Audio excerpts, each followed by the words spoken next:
నేను అనుకున్నది అనుకున్నట్లుగా అయిపోదు నాన్న, దానికి కష్టపడాలి. మన హోంవర్క్ అనేది మనం చెయ్యాలి.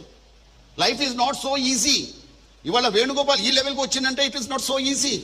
ఎన్ని అవమానాలు భరించినాం, ఎన్ని మాటలు భరించినాం. ఎంతో మంది ఎన్నో మాటలు అన్నారు. అబ్దుల్ కలాం గారిని కూడా అన్నారు.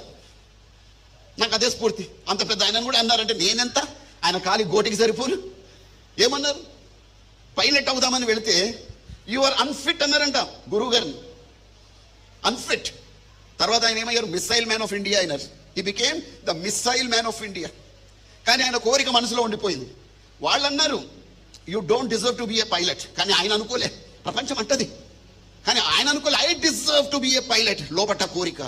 And one fine day he became the president of India. సర్వ సైన్యాధ్యక్షులుగా ఎదిగారు అబ్దుల్ కలాం గారు. ఆయన ఏమంటే అది నడుస్తుంది. ఫ్లైట్ కమాండర్ని పిలిచినారు. పిలిచి నాకు మిలిటరీ ఎయిర్ క్రాఫ్ట్ నడపాలనుంది, శిక్షణ ఇస్తావా?